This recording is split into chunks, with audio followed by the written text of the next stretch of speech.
audience that's tuning in to the NAACP PA State Conference Virtual Town Hall Series. And tonight our program will be focusing on the protection of our labor force. To begin this program, I just want to say that the NAACP, of course, is in its 111th year of struggle in this country against racial hatreds, racial discrimination with all of its unjust practices.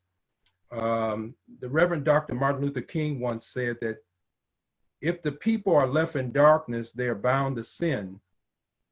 But the guilt does not rest with the sinner, but rather it rests with the one that created the darkness.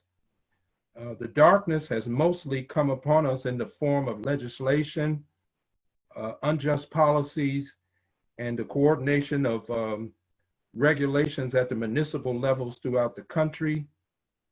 And the NAACP has a history that has championed the changing of those laws, resetting those policies, and even eliminating some of the local municipalities such as Jim Crow and Black codes. We use the courts, we use the local, state, and federal governments to do this. The coronavirus, COVID-19, presents us with an unusual foe this time. It doesn't discriminate. It takes a hold of anyone that it can find to victimize. We cannot see it, but we can see its effect. Its cause is not our discussion for tonight, but rather it's how we're reacting to this cause.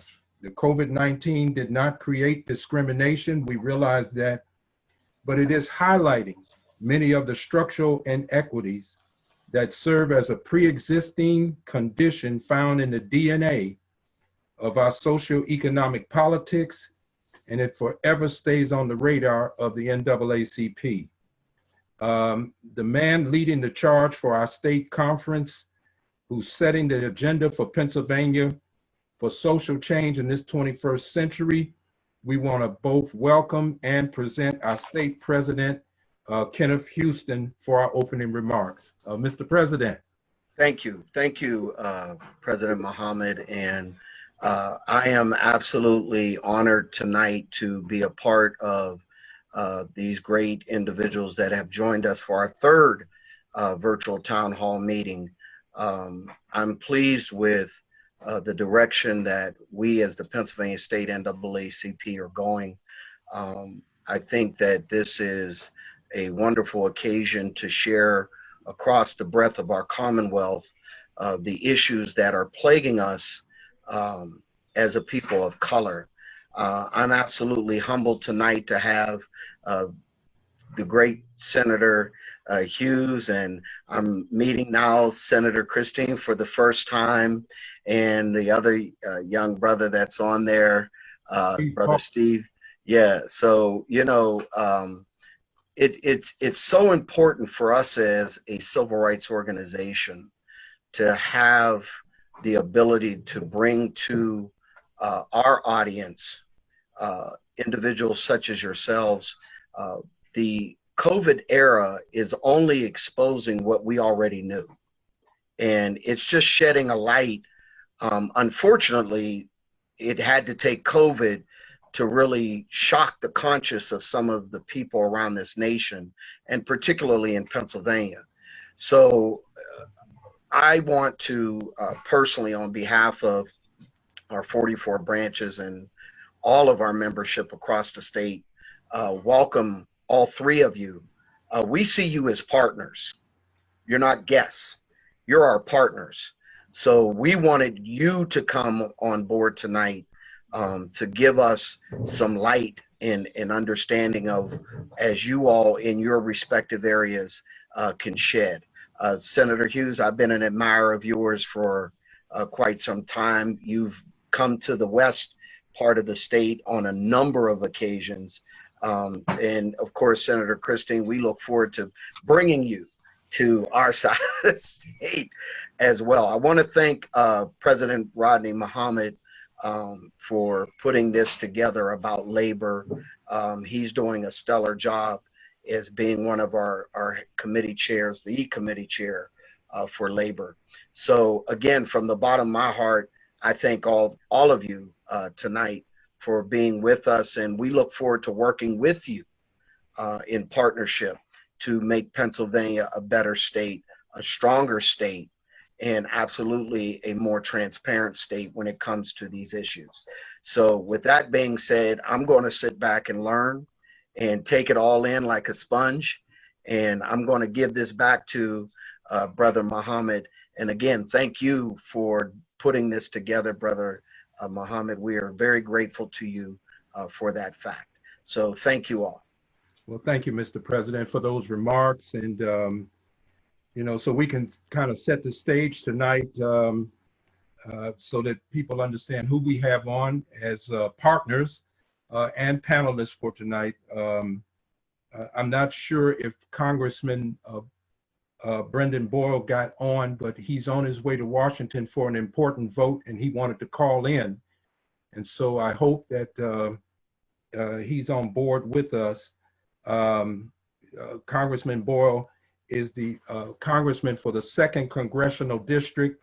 Some of the committees that he serves on is the House Committee on Budget. He serves on the Ways and Means Committee, and he's on the House Subcommittee for Social Security. We have a State Senator, Christine Tartaglione, and she represents the 2nd Senatorial District. One of the reasons I really wanted to reach out for, because she's the vice chair for the Minority Party for Labor and Industry, that senatorial committee. But she also serves on Law and Justice, Banking and Insurance, and others. And then from the 7th Senatorial District, our own, I call him a gladiator, down in Harrisburg, our own State Senator Vincent Hughes. And of course, he has been out front with a lot of things that he always reaches out to the NAACP for. He's chair of the Appropriations Committee, serves on the Finance Committee and Intergovernmental Committee of the Senate also, among other things. And so we welcome him. And I call him our next generation of warriors coming up. Our own Steve Paul, he and I met working at the local councilmatic levels right here in the city of Philadelphia. And he's now the political organizer for PA1 Action Network of Pennsylvania. And so he has a statewide focus now. I'm sure as he stays in this fight in the years to come, he'll have a national focus. I think this guy is going somewhere. So, you know, we welcome you all. Congressman Brendan Boyle, I just wanted to say, because he's on for an important vote. He's on the phone. He's on the phone with us. The New York Times. Hello, Minister. Hey, all right. Good evening. Can you hear me okay? Yes, sir. We can hear you. I hope everyone is able to hear Congressman Brendan Boyle. The New York Times recently said that policy errors in the coming weeks could turn the millions of temporary layoffs to permanent job losses, and it could plunge the United States into a deep and protracted recession that's unrivaled in recent history. And you're the one that's on tonight with us that's fighting down in the Beltway, and that's one of the reasons we wanted to have you on. I just got a recent statement from the chairman of the Federal Reserve that he seems to be struggling with this current White House administration about continuing stimulus relief money coming out for households of America. And it seems like the White House wants to do a wait and see attitude, thinking that reopening America will help the economy to rebound. So I want to ask you, Congressman, are we in deep trouble despite the federal relief we've already received? Yeah, well, thank you, Rodney. The short answer is yes, unfortunately. But before I elaborate on that, I just want to thank you for everything you do in our community in Philadelphia. I know this call is statewide, but Rodney has been a real friend to me, obviously is literally a constituent. And when you first reached out to me a week ago about doing this, I immediately said yes. I assumed that I would be on Zoom with you But since that time, it was announced a couple days ago that we would be back first thing tomorrow morning voting on the House floor at 9 a.m. So I'm on the phone right now because I am literally driving. I'm in my car on I-95 driving myself down to D.C. to make sure I'm here for that vote tomorrow morning, where we will be voting on the plan that was crafted by the House Democrats, of which I'm obviously one, and had a part, a $3 trillion stimulus bill, assuming it passes tomorrow, the largest in American history. So obviously, I'm a strong believer that, yes, we absolutely need more help from Washington, D.C. And I was pleasantly surprised to get an assist in that argument from the Federal Reserve Chair, Jay Powell, yesterday. Jay Powell was appointed by President Trump to the Fed chair, and he's someone who actually leans more on the Republican side than the Democratic side, but he's someone in that position who I think has actually kind of called it the way he's seen it. He cited the statistic yesterday, which should really wake all of us up to the enormity of the problem, and that is, for those who make under $40,000 a year, the unemployment rate is 40%. 40% of those who make under $40,000 a year are unemployed. How can anyone look at that reality and say that somehow we can't do any more stimulus or that we shouldn't? So we can get into the different forms that this will take, the direct stimulus payments, the crucial aid to state and local governments, which is included in our legislation tomorrow. But the bottom line is we absolutely need it. And President Trump and Senate Majority Leader Mitch McConnell are just dead wrong. And the statistics make that obvious. Wow. Well, that sounds troubling. So I hope the vote can go well. The bill seems loaded. Am I right to say that it has a lot of things in it that are unrelated to the COVID-19 relief? So I would disagree with that. I would say that it has a number of things in it. Yes, that's true. But I think all of these are needed in light of the COVID-19 crisis. Now, the Republican argument, the Mitch McConnell argument, for example, is that aid to state and local governments doesn't have anything to do with COVID-19 or coronavirus. I simply disagree. The reason why, say, the state of Pennsylvania has now gone from a projected surplus just a few months ago to a deep deficit is precisely because of the shutdown that we've had to undergo because of coronavirus. In the city of Philadelphia, they were looking at a huge surplus. And then within a couple months, that has now turned to a deep deficit. Why?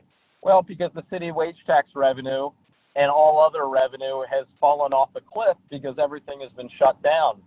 So I think that is directly related to coronavirus.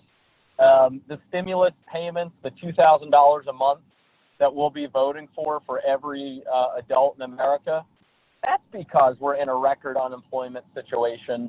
We were in a boom economy just a few months ago, a boom economy, by the way, that was not helping everyone equally.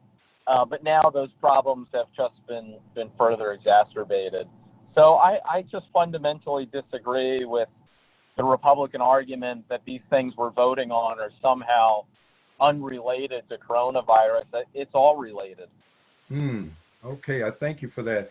Senator Tartaglione, in Pennsylvania, it's reported right now that 1 in 6 workers is unemployed, and they're saying now that Pennsylvania has the highest number of unemployed out of all 50 states. You're on the Labor and Industry Committee. What exactly is that function, and does it have any kind of oversight role, or is it purely legislation? Thank you, Rodney, first of all, for having me on, and thank you for everything you do. As Democratic Chair of Labor and Industry, I can report today that we have 1.9 million new unemployment claims. And to put this in perspective, in the last 20 years, the most we've ever had in 1 year was 960,000. So in less than 2 months, you have 1.9 million.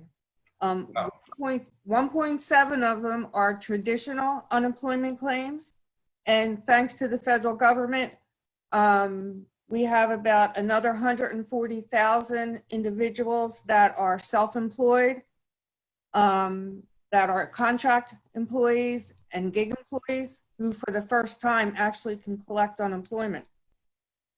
We've taken very, very tough steps in the Labor and Industry Committee to make sure that fund was solvent. And we were scheduled to have it totally solvent this year. And then this hit. Traditionally, we get about 26 weeks unemployment. But thanks to the federal government, we get an additional 13 weeks. So that's a total of 39, plus every other week, you'll get a $600 stimulus check if you're on either type of unemployment. So we are at unprecedented times here. And I believe the fact that Pennsylvania, it is really a socioeconomic disparity, because as a congressman said, most folks that make under $40,000 a year, the 40% of them are unemployed. Yeah, and would you say that I'm not looking at a set of demographics right now, but would you say that many of those that are less than 40,000 a year are Black and brown people? Absolutely, absolutely. I could say that without reservation. Wow. Senator Hughes, I heard about 3.9 billion coming into the state.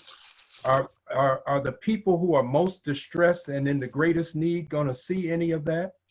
Well, so first of all, again, Minister Rodney, let me thank you. Let me thank the NAACP, the nation's oldest civil rights organization. I think I got the line right. The nation's oldest, continuously running, fighting, landing both punches with both fists, civil rights organization. We want to traveling mercies to Congressman Boyle so he gets to Washington safely, okay? Because he said he's on 95 and he's on the phone, so he probably shouldn't be on the phone if he's driving. So we're not going to tell the police about that deal, all right? Maybe he has a driver. Hopefully he does. Hopefully he does. But we wanted him to get there safely because he's the kind of representation that we need in Washington, D.C. to bring those dollars back to Pennsylvania and, in fact, to drive those dollars to neighborhoods and communities all across the nation. He's where we need him to be, and he's fighting the good fight, and he's being very vocal about it. He's not shy. He's not shy at all. He's been very vocal about it, and that's necessary. And my good friend and partner, Senator Tina Tartaglione, we thrive off each other. We work together closely. The last time we raised the minimum wage in Pennsylvania, we did it together, arm in arm, and we signed the bill at Sharon Baptist Church on a Sunday after service. And it was just having her chairing the labor committee. She knows that stuff up one side, down the other. I don't have to think about it. I just ask her, what's going on, Tina? And it's done. That's the kind of teamwork that we all need. With respect to the money coming in, so let me just backdrop. The Congress just sent us $2.2 trillion all across the country. Y'all remember that one? That's right. And so each state received some discretionary dollars to make a determination on how those dollars needed to be spent at the state level. We in Pennsylvania got $4 billion that allows us some discretion on how those dollars should be spent. That discretion is determined by the governor and the legislature, the House and the Senate. We all know the governor's Democrat, the legislature's, the Republicans are in the majority in the House and the Senate. What we decided to do after listening, and Senator Tartaglione was in most of these meetings with me, listening to thousands of people in Zoom conversations like this, all across Pennsylvania, is we decided to put up a plan to get the conversation started. It's called PA Cares. Our plan is the only plan that's in existence right now in terms of how to spend these dollars. Our plan is driven towards first-line workers, frontline workers, first responders, individuals who are nurses, who are home care workers, who are bus drivers, who work on the front line, who work in food service, on the front line dealing with the crisis. The individuals who run to the fire, not run away from the fire. If you understand what I'm saying, okay? Yeah. They run to the fire when everybody else is told to shelter in place and stay at home. These individuals, by law, by rule, by need and necessity, they run into the fire. Our plan is driven there to help them. Hazard pay, okay? Days off, time off, PPE, all right? So they don't have to squabble and worry about anything like that. They get that help. Our plan is also driven to senior citizens in our nursing home community, in our older adult community. As you know, about 70% of the deaths that have occurred from COVID-19 have occurred in our older adult facilities, nursing homes, personal care homes.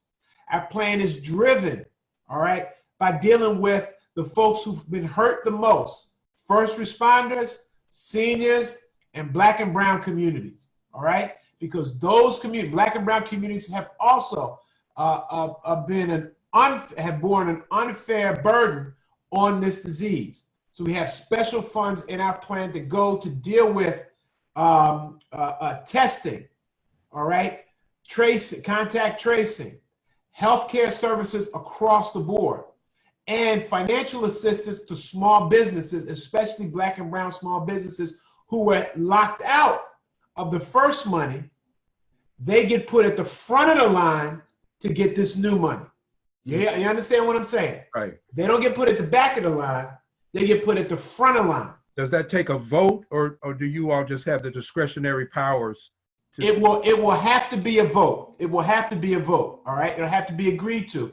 And we sense a spirit of cooperation, given the fact that just yesterday, Senator Tartaglione, we worked on this yesterday. The Senate, with the agreement of the governor, and I think with some sign off in the House, okay, provided $500 million, $500 million for our older adult facilities, our nursing homes, our senior living facilities, our long-term care facilities. That gets the ball rolling.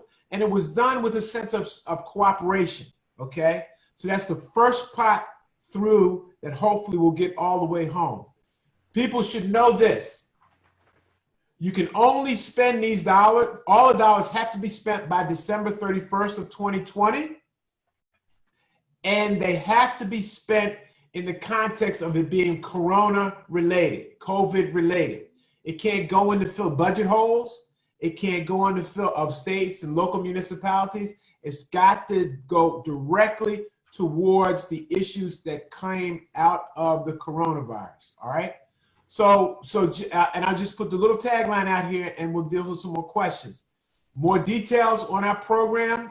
You go to my website, senatorhughes.com. Go to Senator Tartaglione's website. It'll be there. To the Pennsylvania Senate Democratic website. It'll be there. It is shaping the conversation around the impact of the coronavirus. And we want to make sure that most of it, if not all of it, gets all the way home, which is why this conversation is so important tonight. Thank you very much, Senator. I wanted to go right back to Senator Tartaglione before I go to Steve. Senator, there's about 2.7 million people in Pennsylvania that are going to be impacted with the sort of like reopening of 13 counties. It's supposed to cover anywhere from 10 to 18,000 square miles of territory. It's nearly 50% of the state. I live in the red zone. I'm over in the eastern section of the state, so we're still sheltered in place. Are we ready to reopen, and can that work in terms of a combination of industries that we have in these 67 counties? I believe we are not ready to open. I think, as Dr. Fauci has said, that we have to trust science in order to do this, so we don't have a new wave of COVID coming once we start opening up. The governor has been very clear The reason he opened those 27 counties is they have very minimal amount of individuals. Both Senator Hughes and I voted yesterday no to not open any other counties. If we're going to open up counties, we have to be smart about it. We have to make sure there is PPE for every individual. We have to make sure there's testing and contact tracing so that we know and we're able to track this virus. It's a deadly virus, and people are pushing to, I guess they're getting rammy inside the house and they're trying to push the governor into doing something that should not be done. And we stood firmly with the governor yesterday, and we let the folks on the other side of the aisle in the Senate know that we're going to do what's right for people. We're going to protect their health and we're going to protect their lives. That is our number one priority, protecting and saving lives in Pennsylvania. Thank you very much. Well, Steve, you're kind of riding shotgun over all this. What's the pulse out there, and what are people saying about the efforts to keep people afloat while they are away from work? Yeah, thank you so much for having me, Mr. Sure. Mr. Mohammed. I know we met back in 2014 when you first ran for local chapter elections. Yeah. And I was part of the election committee. I will first just say that, just a little bit about One Pennsylvania. Like, our work is, we are a multi-issue organization. We have membership across the state.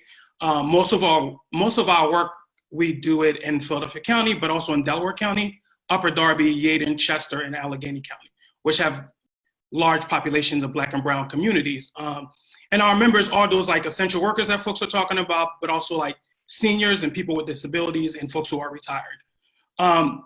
And before, even before COVID-19, most of our work focused on fighting for good family sustaining jobs and, strong and healthy communities, as well as corporate accountability. I guess the only other thing I would say we're starting is like, and some folks highlighted this already, while COVID-19 has given us like some clarity about the racism and the structural racism that our society has been facing, and folks on this call, I'm sure, have been fighting for generation, I just want to make clear that like those issues, while the crisis has highlighted them, will not go away simply because COVID-19 goes away, right?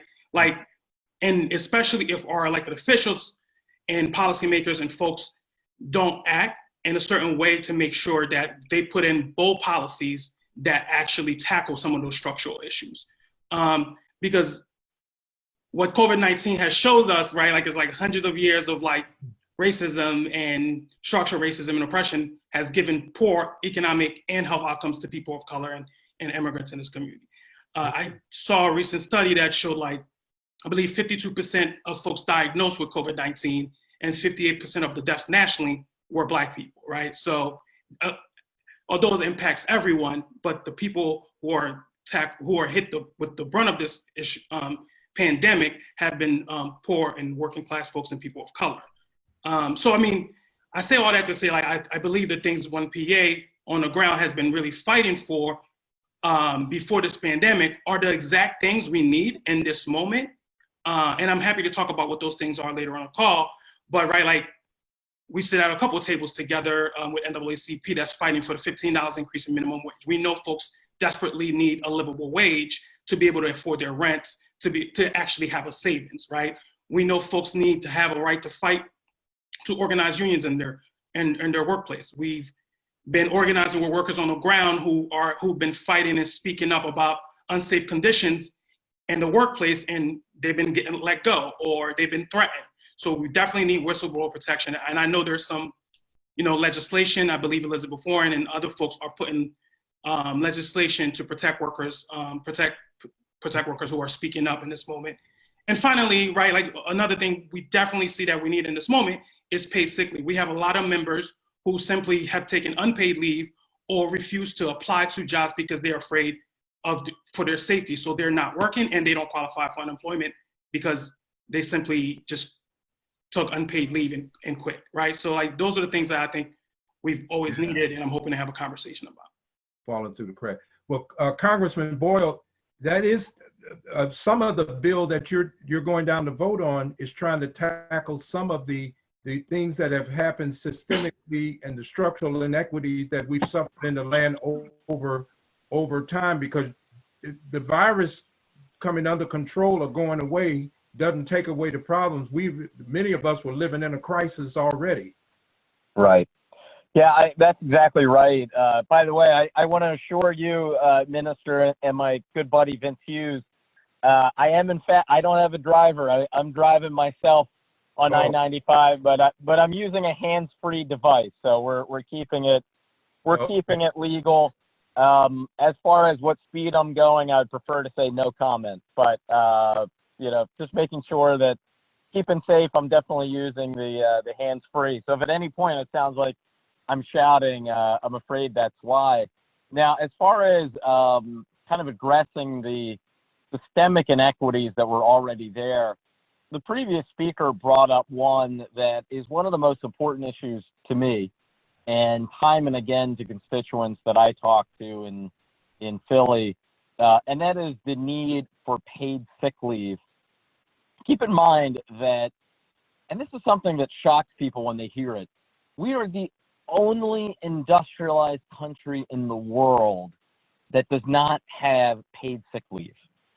The only one. We are looked at as barbaric to any country in Europe, in Canada, other similar countries when it comes to affluence, the fact that we don't have paid sick leave. So I believe as a matter of morality, as a matter of just the right thing to do, as ethics, as good health, that we should have paid sick leave. But even beyond that, suppose you weren't convinced by any of those arguments. Just as a matter of the health of every single individual, it is vital in a time of pandemic that we ensure all workers have paid sick leave, because it will affect the health of all of us. If you have a worker who is sick but can't miss that paycheck, so shows up to work McDonald's drive-through and is preparing your food or handing you your food, and that worker was a little sick but couldn't stay at home because he or she just needed that paycheck, which describes most of our fast food workers. Now suddenly that worker is infecting other people with the same illness. And in a time of pandemic, that becomes a huge health crisis. So toward that end, I was glad that the CARES Act included paid sick leave, which is historic. It's the first time in American history paid sick leave has existed in any past federal legislation. It was limited, though, to those who have COVID-19 or are taking care of a loved one who has COVID-19. The bill that I hope we're going to pass tomorrow, called the HEROES Act, expands that, but we need to go all the way. We need to ensure that we finally have paid sick leave in the United States of America. The second thing of many that is in the bill tomorrow that I think needs to be a permanent feature, we increase the pay by $13 an hour for all those who are deemed essential workers. Why is it in the United States of America that those who are deemed essential workers disproportionately tend to be the lowest paid workers in our country? And disproportionately, they tend to be Black and brown people. That's where you find the link between systemic racism and some of the economic policies that we have. And so this is an incredibly important time. I think in many ways is analogous to the Great Depression, and it's actually an opportunity to bring about the kind of permanent reforms and changes we need in our society. I see. So what do you think the Senate's going to do if the House votes favorably for the bill you're going to vote on now? Well, the initial posturing of both the White House and Mitch McConnell is that they oppose it. However, as we get a few weeks and a month beyond tomorrow, and another monthly unemployment report comes out, and it will undoubtedly, our next unemployment report will show that we now have the highest unemployment in America since the Great Depression. And as the president, you hate to bring it back to this, but knowing what we've been able to observe of this president, he cares about how all of this impacts him and his chances for re-election. Mm-hmm. He continues to see his poll numbers drop. He continues to see the unemployment rate rise. I have a hard time believing that he's really going to stand by and do absolutely nothing. I have a hard time believing that he's going to see battleground states like Pennsylvania have to lay off their firefighters, their teachers, their first responders at a time in which they are most essential and at a time in which we already have record unemployment. And if we don't provide this aid to state governments and localities, that's what's going to happen. You'll have even further rounds of layoffs. So in the end, I do believe that there'll be a negotiation. That's why it's important we pass this legislation tomorrow and we make the final product look a lot more like this House bill. Okay. Senator Tartaglione, in the city of Philadelphia, there was a fight, and I know Steve Paul was very much involved on the ground to mobilize people for the push for a bill among city council for a fair work week. It was felt that these unpredictable work weeks were for sure to cost people jobs and send our unemployment figures through the roof for people that work for small pay. But is that something that the Labor and Industry Committee for the Senate would be looking at statewide? Because that was only in the city. Absolutely. But, you know, I've got to get a little political here.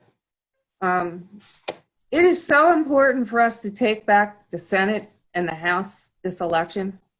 Unfortunately, through the whole Labor and Industry Committee, all this year, there are tons of bills in our committee to help working people, help the poor. They've passed one bill, and that was to put smoke detectors and carbon monoxide detectors in childcare facilities. Nothing for frontline workers. I have Bill Senate 1101 and 1102, which would, you know, the hot spots are in the meat processing plants, as well as meat packaging and food processing plants. That bill would have deemed them essential workers, which would, you know, they didn't sign up for this. A lot of them make minimum wage. Mm-hmm. This is a life or death situation here. They don't go to work, they get fired. You know, they don't have the protections that they need.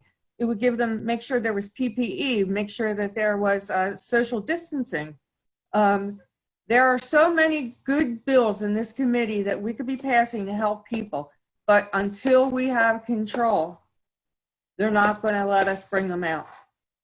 I'm sorry to get political, but I had to do that now, and I'm sure at some point Vince is probably going to say the same thing, the importance of us taking back the Senate, since he is chair of the campaign committee. Well, he is chair of it. Well, what do you say, Senator Hughes? Now, you chair appropriations, but you also serve on finance. Between those two committees, it seems like you all have a lot of sway, influence, or maybe some real voice over how resources are being distributed, particularly during this crisis. Well, the appropriation committee is the way the state is structured, and probably pretty much so down in Washington. The appropriations committee is the committee charged with managing and working through and having knowledge of every aspect of the state budget, which is over $35 billion, and then has a responsibility of negotiating any new things that come down the pike, like the $4 billion of discretionary funds for the CARES program. And so that's just the nature of the responsibility. It's an important committee. It has its work, but we're never successful without a good team. All right.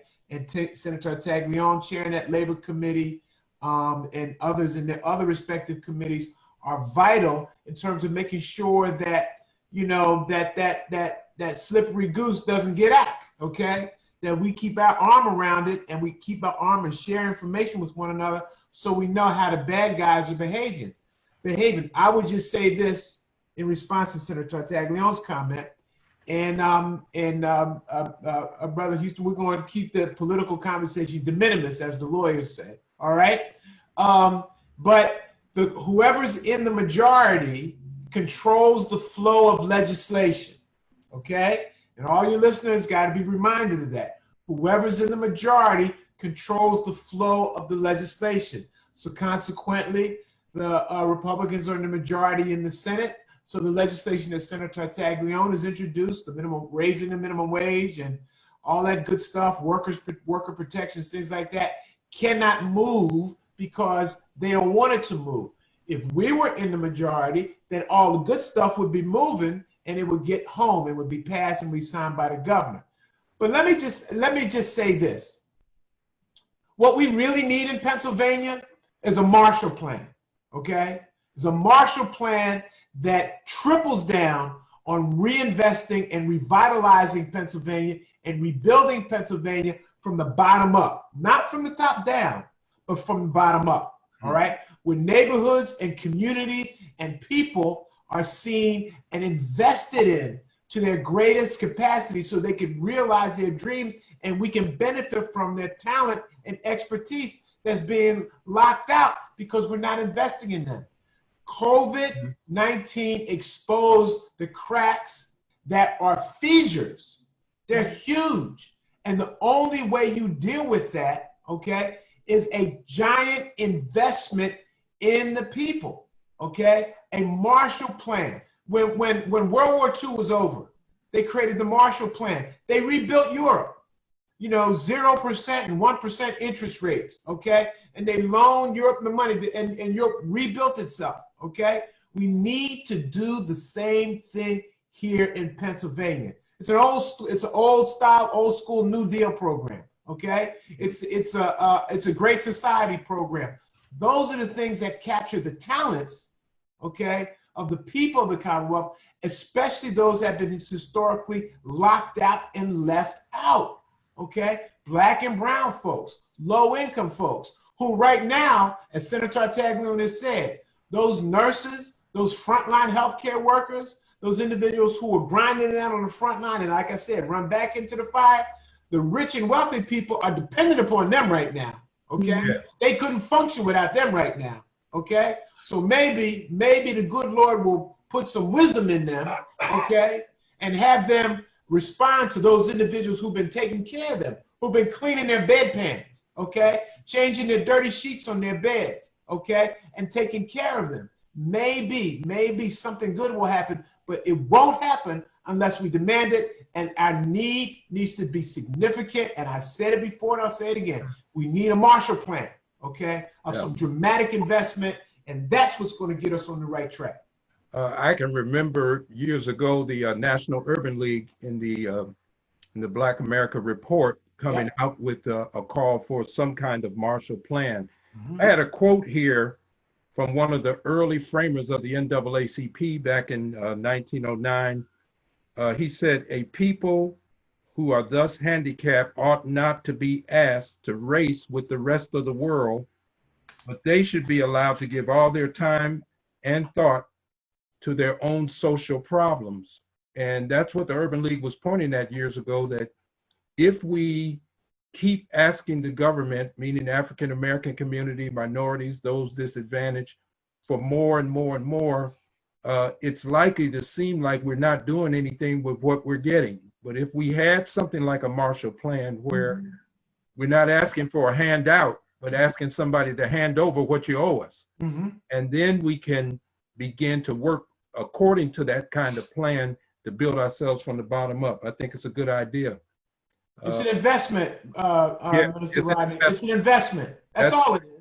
Okay, it's just an investment. Okay, so we can create more Steve Pauls of the world. Okay, right. Young people, talented, smart, committed, either want to make a difference in the activism or want to make the difference in the boardroom or want to make the difference in the community. But we got to invest in it. Okay, we got to make that investment. And justice has got to be part of the conversation as well, because what we're seeing right now is a lot of hatred, okay, just rising up, all right, and people doing some very, very ugly things. So I pictured the other day a man had a Ku Klux Klan a cover on his face, considering it a mask, okay, all right? Sure, yeah. So we got to respond appropriately so, and not shy away from the things that we need from our community, and it's going to make this country great. Yeah, and that quote was by W.E.B. Du Bois, as a matter of fact. And thank you very much for that, Senator. Steve, there were a lot of younger people, you know, and at the risk of getting political, a lot of younger people in the country are on fire for Bernie Sanders' campaign. It's okay. But when it came time to show up, Bernie was counting on those votes, but those votes didn't show up for him. But the traditional votes of people who were older, who probably have lived in a time actually when the civil rights movement was at its height, they showed up in great numbers for Joe Biden. Right now, you know, younger people, many of them, they have their peculiar struggles. But what are they saying about COVID-19 and work relief, stimulus checks, and anything else that's to help them? And I noticed that a lot of them are self-employed. Is there assistance that they're getting for being self-employed? Yeah. So first, I'd like to address the earlier comment that was made about the need for us to get the majority in the House and Senate. I was excited enough in 2008 when Obama got elected, and just like my father and my grandparents, was very excited to see the potential of an Obama administration, our first Black president. You know, I also remember him having both the majority in the House and the Senate and the potential of what that could mean. But what I also saw was Republicans doing everything in their power to impede and slow down the process and everything that Obama was trying to do, right? So yes, it's super important to have the majority, but it's also equally important for us to have folks that are on the front line and that are in the House, in the Senate, that are speaking up to our issues and pushing forward both legislation, as well as bringing grassroots organizations such as 1PA, such as NAACP, to the table to be able to fight for the policies that we need. So I just want to make sure that's very clear, right? Mm-hmm. And I say that to say, this is a moment, 2 years ago, everyone was saying, if you flip a burger, if you deliver a pizza, you weren't important, that you deserve to not have a living wage. You deserve to not have health care. And if you wanted that, you had to go get a college education or find a better job. Now everyone is saying these individuals are our members, the folks that deliver our food, the folks that bag our groceries are super important. So there's no going back from they weren't important to now they're important, right? So this is the opportunity now to put in long-term policies and legislation to give them healthcare, to give them $15 an hour.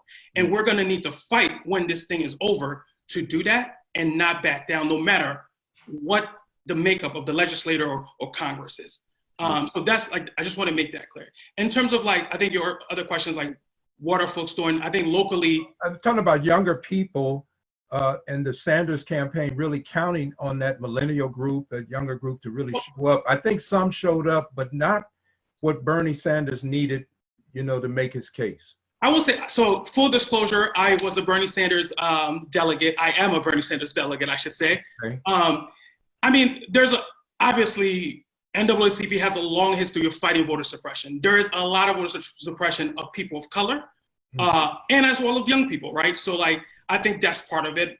And I will be sounding political, but also we know for a fact that the Democratic establishment had their pick and it was not Bernie Sanders. So I don't want to say that. I don't want to blame Black people for Bernie winning or losing. I don't want to blame young people for Bernie winning or losing, because there is a lot of factors that went into the way the election turned out. We see, right? For example, the vote by mail numbers are not going the way we thought they would go, right? Only 6% of people who registered to vote by mail were Black folks. So there are a lot of barriers in terms of trying to vote in this country that make it impossible for young people, for people of color to actually get their voices heard at the ballot box. And that's a continuous issue. And finally, I will say 1PA, we've been really focusing on talking to folks who are politically invisible. That's why most of our work focus in low-income Black communities. The problem is political machines and political institutions tend to only go to those voters when they need their votes. That has to change, right? And that goes for most campaigns. If you show up to my door a couple of weeks before election, I don't have that really deep-rooted relationship with you. It's unlikely that I'm going to show up to vote for you. So I think you can argue that a lot of that was a combination of folks going in, pressing the person that they're familiar with, and also a combination of like just campaigns not building deep long-term relationships with communities of color. So I mean, that's why I was really super excited and invested in Bernie winning, because I do believe Bernie had the best policies. I just think we fell short in actually talking to communities of color. I see. Okay, Senator Tartaglione, you know, I wanted to go back to this minimum wage thing, and I know Pennsylvania probably has the lowest in the country. I did see where the Senate passed, I believe the Senate bill passed, but it did, I'm not sure if it passed the House, but it should be $9 plus now. Well, it would have been, But that's not law. no, that was my bill, and Vince worked very hard with me to try to get it through. We had to do a compromise. The original bill was for $15 an hour. And by the year 2024, it would go up to $9.50. It's still not enough. I still don't think it was a living wage. It was Christmas time. We thought the Republicans would actually give, you know, people not making a living wage a Christmas present. But they wouldn't even take the bill up. Mm-hmm. I go on the floor every single day. I submit comments, and I remind people how many days it's been. It's been since 2006 since Pennsylvania actually passed the last minimum wage bill. And then 2 years later, the federal government came and made it $7.25. They raised it another 10. But once again, all the states around Pennsylvania are higher, and some of them have changed it twice already. And we have not been able to do that or been successful. That is one of my passionate issues, is minimum wage. And Vince has been a great partner helping us get that through. Oh, okay. All right. I was reading somewhere too where the agribusiness in Pennsylvania sort of exports nearly $36 billion worth of food annually. Has it been crippled with this COVID-19? Absolutely. Absolutely. We're not producing the foods that we have. You know, historically, the folks that pick fresh produce, Mm-hmm. they're sick. You know what I mean? They're not frontline workers any longer. The folks that, you know, stock the shelves, the meat processing plants that I talked about, we had individuals, matter of fact, I lost a very good friend who was a business agent in one of our meat processing plants because the employer would not allow them to have the PPE or would not provide them, or the sick leave, as I spoke about. And I was just really glad to be able to work with the governor. What we couldn't do legislatively, he did by executive order, and we're moving along. But I am very concerned as we go forward about the food chain. I do believe there is going to be a shortage at some point if this continues, if this virus continues. We're compounding the problem by that. It seems like, you know, we're not synchronized. In some ways, it seems like government's working together, and then in too many ways, it still seems like the same old partisan splits are there. So, Congressman, I know, and we're almost out of time, that you're on the road to go vote. We wish you the best on that vote, you know, and I hope that the Senate sees to reason, because I'm already seeing that they're feeling that it's going to inflate the deficit some of the things that are in the bill. But I hope we can get it passed, because we certainly need more stimulus. Yeah, you know, it's funny to hear some of my conservative friends suddenly now talking about concern for the deficit. Keep in mind, 2 years ago, they passed a $2 trillion tax cut, almost all of which went to the richest 1%. In fact, the exact figure is 83% of their $2 trillion tax cut went to the richest 1%. That added $2 trillion to our deficit. None of it was paid for. You didn't hear a peep out of them in terms of concern for the deficit. Now suddenly that we have 40% unemployment among those making $40,000 a year or less, now suddenly they say, well, wait a minute, we got to watch out for the deficit. So I don't exactly take that criticism on their part as being genuine or sincere. I will say that this is a moral, health, and economic necessity that we pass further aid from Washington. and will be proud to vote for the HEROES Act tomorrow. It's not a perfect piece of legislation. There has never been a perfect bill that I've ever voted for, but there are a lot of incredibly good and necessary things that are in here. Proud to be a part of it. We'll vote for it tomorrow, and then we'll continue to push for it here in Washington. Okay. Well, we appreciate you. We appreciate the fight you're keeping up. Senator Hughes, any last words before we bring our president back on? Yeah, I would just, and again, thank you to the congressman for his statements and his presence there fighting for us.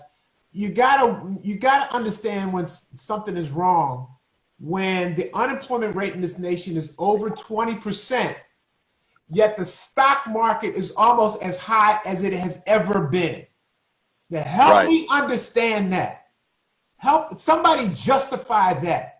The stock market is soaring, and unemployment rate is over 20%. And if you make less than $40,000 a year, your unemployment rate is over 40%. Something is wrong here, okay? And we need to aggressively address it, both in policy and political engagement. All right?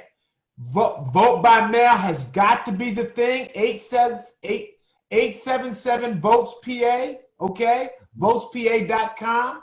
You got till May 26th to get your application in for your vote by mail ballot. You got to say that, Minister. You got to say that, because as young Steve said, those numbers are terrible. Those numbers are terrible, okay? And the polling places all across the state have shrunk, okay, by necessity. And so that makes it very difficult. We have got to stand up and no longer be bashful about the things that we're advocating for. A Marshall Plan is what's necessary.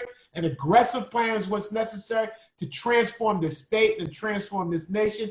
And we've got the people to do it. We've got the team members to do it. We just got to breathe a little life and hope and consciousness into people so we can get this thing done. We can get this thing done. I believe it.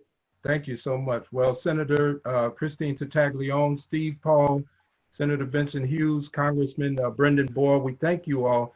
I want to bring our president, Kenneth Huston, back on to close us out with a word. Mr. President. Well, first of all, thank you, Brother Muhammad. You did a stellar job, man, in bringing some very sharp minds. I am absolutely honored to meet Senator Tartaglione for the first time, Brother Paul, and of course I'm very familiar with Senator Hughes, and now the Congressman. I think that you all brought a very serious awareness tonight that we need to pay attention to.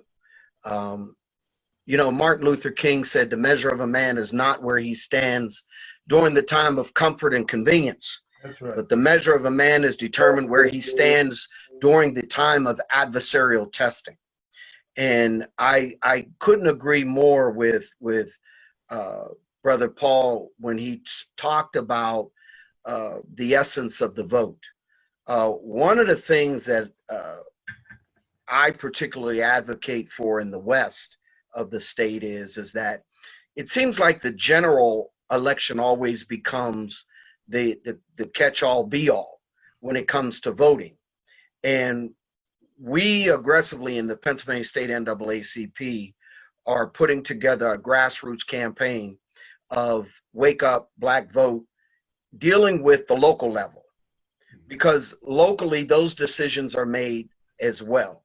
And my feeling is that when people go and mail in that ballot, mail in their vote, touch the screen, do everything that they need to do when it comes to the vote, when they do it constantly, then it becomes a norm.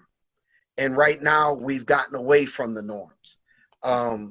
I am absolutely cheering for all of you that are advocating and fighting for our people of color, because, you know, these times are troubled times. Yeah. And if we don't think they are, just keep living. We're getting ready to see something. So we in the NAACP Pennsylvania State Conference We are very much awake. We are very much going to be active. Senator Hughes, we're going to make you proud, man.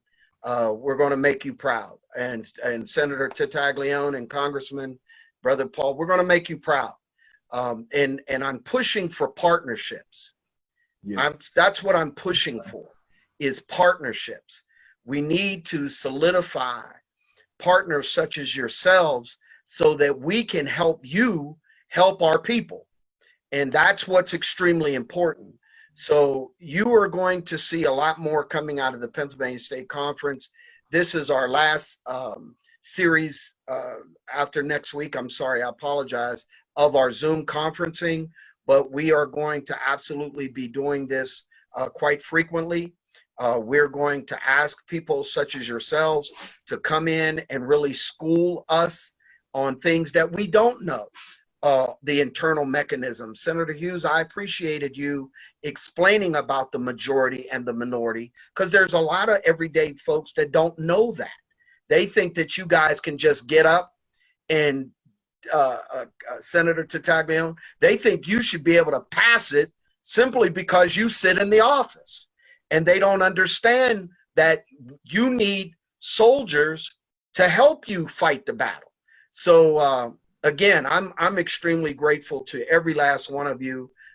Again, Brother Rodney, I so appreciate you as one of our lead branch presidents. We are working together in the NAACP Pennsylvania State Conference. Anything that we can do as an organization to support you, please reach out to us. We really want to hear from you. So I thank you all very, very much. Appreciate each and every one of you. I look forward to meeting you in person one day, probably with a mask, but we'll meet. Social distancing, yeah. So again, thank you very much. Brother Muhammad, I'm turning it back over to you. Brother Paul, I look forward to meeting you, man. I got something for you. Just hold on. I thank you all again, and as our president said, thank you, Mr. President. We'll be calling you back for sure, because this fight isn't over. And once we deal with this crisis, we have to deal with the crisis that we were already in before Corona showed up. And believe me, it's a crisis, and we're living in a crisis state, even though too many of us have gotten desensitized to it. It's on the radar of the NAACP. So thank you all again, and we hope to have you back again. Thank you so much. Come.